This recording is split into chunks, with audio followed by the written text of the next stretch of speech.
O poder não é um grito. É um sussurro que se esconde entre as palavras. Quem o domina não se impõe pela força, mas pela opacidade. A terceira lei do poder, talvez uma das mais sutis de toda a obra de Robert Greene, ensina que o verdadeiro estrategista jamais revela completamente o que deseja. Ele fala, mas não diz. Age, mas não explica. E quando os outros tentam compreendê-lo, ele já está 2 jogadas à frente. A primeira lição dessa lei é simples: quanto mais previsível você é, mais fraco se torna. A previsibilidade é o contrário da autoridade. Os homens que mostram suas intenções, por sinceridade, ingenuidade ou vaidade, tornam-se alvos fáceis. Greene escreve: as pessoas não podem se defender do que não percebem. E por isso, aquele que oculta o próprio plano está protegido. Não por força, mas por mistério. Vivemos em uma era que idolatra a transparência. As pessoas se expõem nas redes, confessam segredos, falam de tudo com todos. Confundem a autenticidade com exposição. Mas no jogo do poder, a transparência é uma forma de suicídio. Quem revela tudo o que pensa entrega também o mapa da própria mente. E quem tem o mapa de alguém tem controle sobre ele. O estrategista, ao contrário, entende que o silêncio é o primeiro escudo. Ele fala o suficiente para parecer compreensível, mas nunca o bastante para ser decifrado. Permite que os outros o interpretem, e justamente por isso os controla. Porque quando alguém não entende você, projeta os próprios desejos e medos em você. E essas projeções são o terreno fértil da manipulação. O ser humano tem horror ao vazio. Quando não entende as intenções de alguém, a mente se apressa em preencher as lacunas. E o faz com fantasias. Um homem silencioso é sempre mais temido que um falante. Porque o silêncio, na mente do observador, se torna um espelho. Cada um enxerga nele o que mais teme, ou o que mais deseja. Por isso, o poder se alimenta da ambiguidade. Um silêncio bem colocado vale mais do que 1000 palavras. O enigmático desperta curiosidade, respeito e medo, 3 ingredientes indispensáveis à autoridade. E o curioso é que quanto menos você fala de si, mais as pessoas falam de você. O mistério é um amplificador natural de presença. Greene faz uma distinção crucial: enganar é criar uma mentira, ocultar é controlar o tempo da verdade. Mentir exige esforço constante, é uma teia que precisa ser sustentada. Ocultar é simplesmente reter informação até o momento certo. O estrategista não mente, ele dosa o acesso à sua mente. Essa diferença é fundamental, porque muitos confundem dissimulação com falsidade. A dissimulação não é falsidade, é prudência. É entender que nem todos merecem acesso ao que você pensa. Nem todos suportam a verdade. E nem todos, ao saber o que você deseja, continuarão desejando o seu bem. Toda a estratégia depende do tempo. Revelar um plano cedo demais é como colher um fruto verde, estraga a colheita.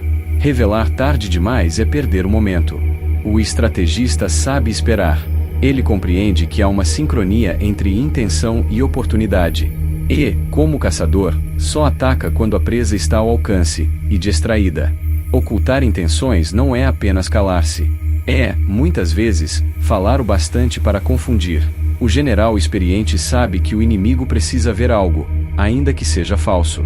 Por isso, cria pistas falsas, planos aparentes, demonstrações de vulnerabilidade que desarmam a vigilância alheia.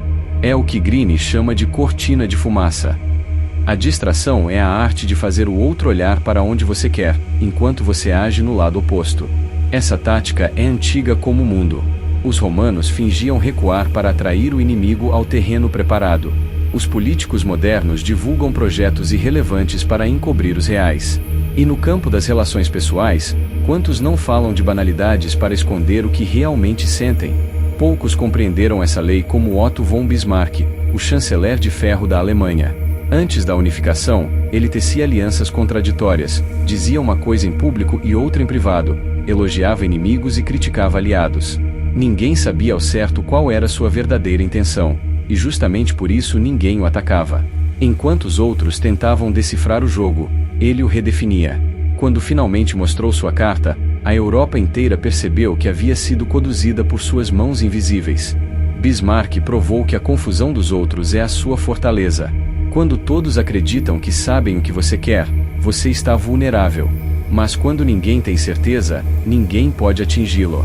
No século XX, Franklin Roosevelt aperfeiçoou essa técnica em política. Durante a Segunda Guerra Mundial, mantinha seus assessores em dúvida constante sobre suas decisões. Cada um acreditava ter sua confiança especial e, por isso, trabalhavam com fervor. Mas ninguém sabia de fato quais eram seus planos. O resultado era um governo em que todos obedeciam, mas ninguém compreendia completamente o centro. E isso lhe dava controle absoluto. A maioria das pessoas acredita que a sinceridade é uma virtude universal. Mas no campo do poder, ela é um erro estratégico. A sinceridade desarma. A dissimulação protege. Quem fala tudo o que pensa acredita que o mundo é justo, e o mundo não é. A verdade, fora de contexto, é uma arma apontada contra quem a profere. Por isso, os ingênuos são sempre os primeiros a cair. O mundo não recompensa a honestidade, recompensa a percepção de força. E quem é transparente demais transmite vulnerabilidade. O mistério cria uma aura que impõe respeito. Um rei que fala pouco é visto como sábio, um rei que fala demais, como fraco. Da mesma forma, um líder que guarda silêncio é interpretado como profundo, ainda que não seja. O mistério não é uma máscara, é um espelho. Ele devolve ao observador sua própria curiosidade. E a curiosidade é o primeiro passo da obediência. Greene distingue dois tipos de silêncio. O silêncio fraco nasce do medo. É o mutismo de quem não sabe o que dizer. O silêncio forte, ao contrário, nasce do controle. É o silêncio de quem poderia falar, mas escolhe não fazê-lo. O primeiro gera pena. O segundo, reverência. O poder habita o segundo tipo. Muitos leitores de Greene confundem essa lei com um convite à manipulação. Mas o autor propõe algo mais sutil, um dilema moral. Dizer sempre a verdade é nobre, mas dizer tudo é ingênuo. Ocultar intenções não é mentir, é compreender a fragilidade humana. Nem todos estão prontos para saber o que você quer. E nem todos, ao saber, continuarão do seu lado. Revelar menos não é trair, é preservar. É proteger seus planos das emoções alheias. E, às vezes, proteger os outros de suas próprias reações. Na modernidade, a arte de ocultar intenções se adaptou às novas arenas. Steve Jobs era mestre nisso. Escondia seus produtos até o último segundo. Criava um vácuo de informação que se transformava em fascínio coletivo. O segredo era parte da marca. Cada lançamento da Apple parecia uma revelação divina, e o mistério era o altar. Elon Musk faz o oposto visível. Fala muito, mas nunca o que realmente importa. Ele confunde o público com ideias extravagantes e declarações imprevisíveis, enquanto, em silêncio, executa seus projetos mais importantes. O ruído serve de escudo para o essencial. Na política, a técnica é idêntica. Líderes autoritários e democráticos, de todos os tempos, dominam a arte de falar em códigos, de ocultar planos sob gestos públicos, de usar a dúvida como forma de controle. No jogo social, há um truque que resume toda a lei: o espelho psicológico. Quando alguém não entende suas intenções, projeta as próprias sobre você. Se a pessoa é agressiva, achará que você é perigoso. Se é ambiciosa, pensará que você quer o mesmo. E assim, sem perceber, se entrega. O espelho é um instrumento do estrategista. Ele nada revela, mas reflete tudo. No campo pessoal, a lei se torna ainda mais cruel. Quantas vezes alguém revela sentimentos antes da hora e perde o controle da relação? Amor declarado demais, intenções expostas cedo demais, planos compartilhados com quem ainda não merecia ouvi-los. O resultado é sempre o mesmo: vulnerabilidade. O outro, agora consciente do seu desejo, passa a dominá-lo. Quem expõe o coração perde o poder. Isso não é cinismo. É observação.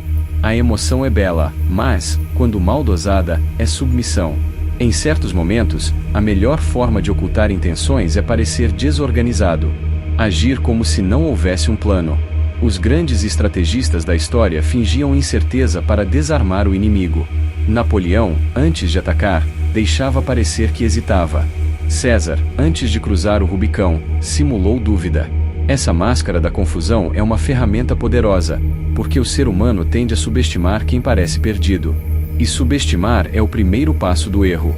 No fundo, ocultar intenções é um exercício de autodomínio. É resistir ao impulso infantil de ser compreendido. O ser humano quer ser lido, validado, aceito. Mas o homem que busca poder precisa vencer esse desejo. O reconhecimento é uma armadilha.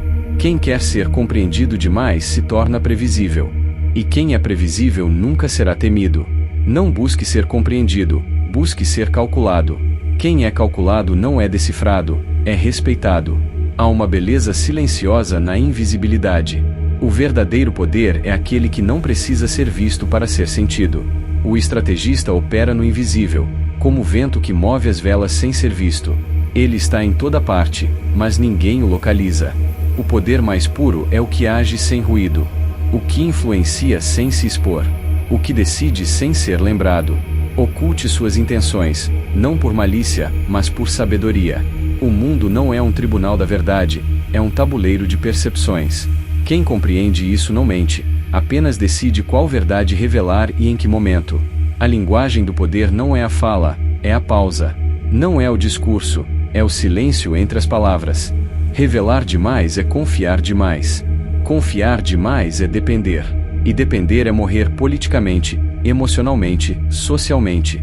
Aprenda a observar sem explicar, a ouvir sem responder, a agir sem anunciar. E, acima de tudo, a fazer do seu silêncio um labirinto. Porque no fim, o verdadeiro mestre não é o que revela o plano. É o que, quando executa, todos percebem que já estavam dentro dele sem saber.